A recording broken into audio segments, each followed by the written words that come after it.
ये जैसे आप हल्का हल्का भिगो भिगो के आप अभी मार रही थी तो कुछ सर थोड़े से गीले गीले करके लगवाए मैंने, है ना?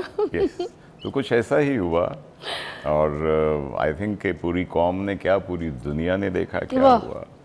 बड़ा हमने सब्र किया, बड़ा हमने बर्दाश्त किया, बड़ा समझाया कि यहीं पे रुक जाओ, लेकिन वो कहते हैं ना, फिर वो किसकी शामत आई हो तो किधर को भागता है, इनकी शामत आती है तो हमारी तरफ आते हैं। आए हाय हाय हाय। और वही हुआ। देखिए किसी भी किस्म की बैटल में, वॉर में जो पहल कर दे, जिसके पास कहते हैं ना सरप्राइज हो, जो दूसरे को सरप्राइज कर दे, तो वो फतह के 80% करीब हो जाता है। और जो रिस्पॉन्ड करता है वो तो पहले तो उसको कुछ ना कुछ हिट हो चुकी होती है और उसके बाद उससे रिस्पॉन्ड करना है। ये जैसे बॉक्सिंग में किसी को पहला मौका पड़ जाए, गिरे उठेगा तो उसके बाद करेगा। ऐसे ही और क्या। लेकिन क्या हुआ, हमने इनका मुक्का इधर से इधर तक भी नहीं आने दिया and we hit them back so hard. पहली ही रात की जब आपने पूरी परिंदों की कहानी सुनाई कि 5 परिंदे और छठा एक बहुत बड़ा उनका एक ड्रोन जिसको हमने गिराया, और उसके बाद फिर आपने तो स्टॉक मार्केट का हाल भी बता दिया कि राफेल के शेयर्स को क्या हुआ। तो overall I think it's been a wonderful achievement. और ये सारी चीज़ें देखें, जैसे आपका बड़ा खूबसूरत सेट हो, सारी आपकी टीम हो, और उसमें जो डिलीवर करने वाला होता है वो तो you are the one. Cameras कितने अच्छे हों, इतने लोग सपोर्ट कर रहे होते हैं।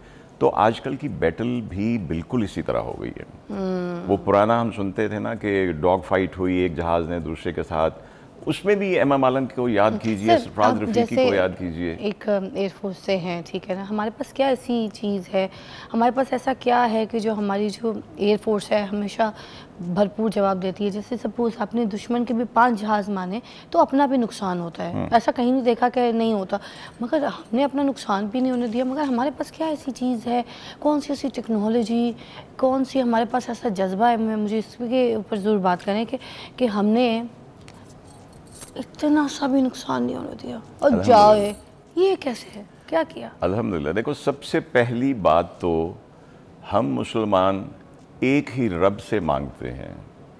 उनको तो एक यूनिट में समझ नहीं आती कोई किसको मांग रहा है, कोई किसको मांग रहा है, कोई किसको मांग रहा है। जब आपका वहाँ पे इत्तेफाक नहीं है तो आपका वॉर में, ये जंग में क्या होना है। देखो, सबसे बड़ी बात ये है कि हमारा फेथ और हमारी कमिटमेंट, हमारी तमाम अफवाज की, मैं अब सिर्फ अफवाज की बात करूँगा, लोगों की कमिटमेंट भी हमने देख ली, हमने हर शोबे में देख ली।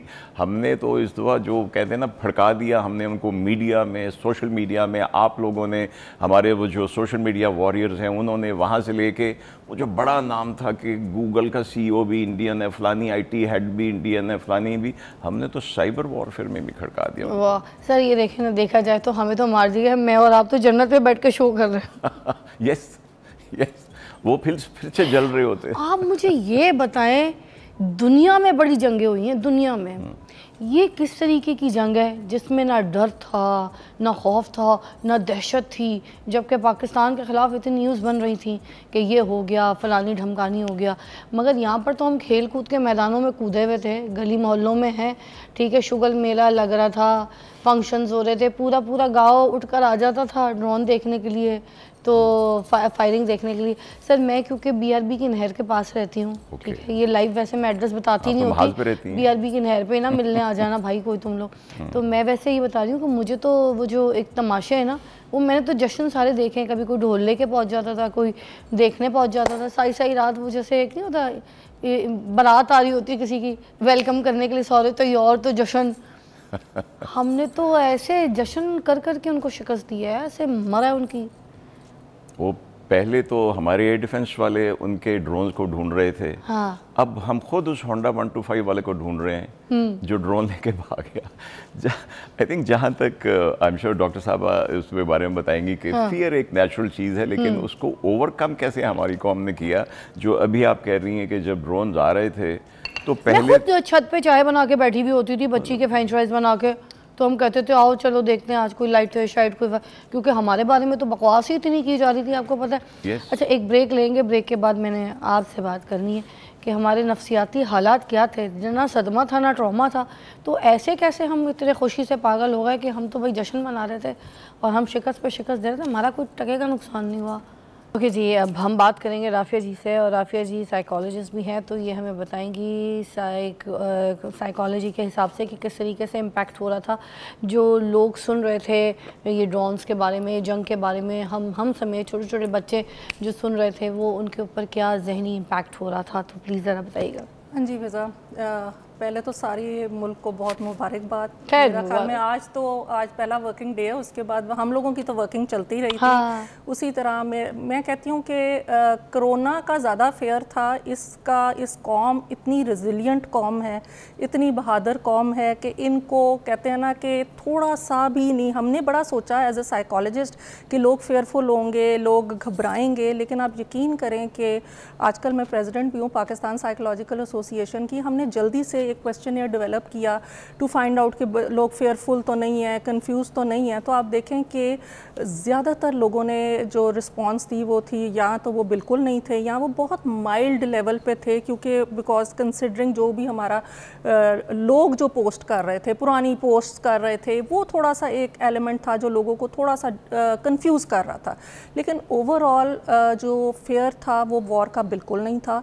इवन कि अगर आप देख लें कि हमारे स्टूडेंट्स वो हॉस्टल्स में ही रहे, हमारे स्टूडेंट्स के एग्ज़ाम्स चलते रहे। इवन कि थर्सडे वाले दिन हम लोगों ने पूरा पढ़ाया, क्लासेस ली, एग्ज़ाम्स लिए। तो मेरा ख्याल में कि ये उस लेवल का फेयर नहीं क्रिएट कर सके।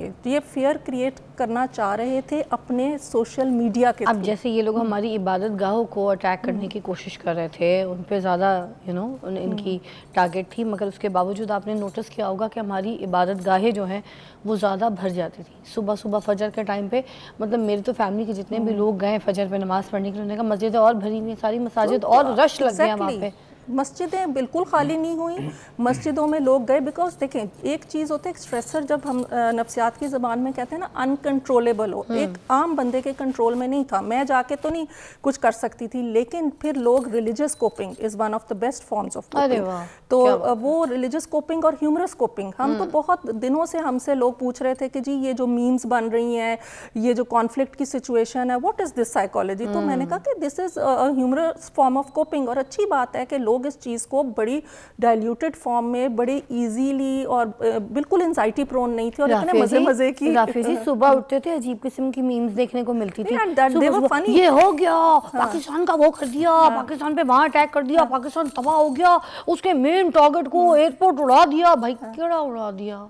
देखिए, हमारे जो ओवरसीज पाकिस्तानी थे ना, वो उधर इंडिया मीडिया अगर कोई फॉलो कर रहा था ना, तो वो थोड़े से एंग्शियस हुए थे लोग। वो थोड़े से होते थे कि कॉल कर देते थे जी क्या हो रहा है, और हम यहाँ पे बैठ के जो है एंजॉय कर रहे थे। हम लोग फैमिली टाइम गुजार रहे थे, जो थोड़े बहुत हमें छुट्टी का टाइम मिला हम लोगों ने तो बहुत, क्योंकि we trusted are armed forces. हमारी आर्म्ड फोर्सेस के ऊपर इतना ट्रस्ट था हमारी पब्लिक को, जनरल पब्लिक को, कि कोई भी बंदा डिसवेड नहीं हुआ। आपको मजे की बात बताऊं, वो जहाँ से मिसाइल फायर हो रहा था उस जगह पे ना हमारे पाकिस्तानी ऐसे बैठे हुए थे, ऐसे बैठ के ना तो देख रहे थे। अब वो मैंने ये देखा, मुझे ये फील हुआ कि ये जो मिसाइल फायर हो रहा है ये अपनी निगरानी में फायर करवा रहे हैं।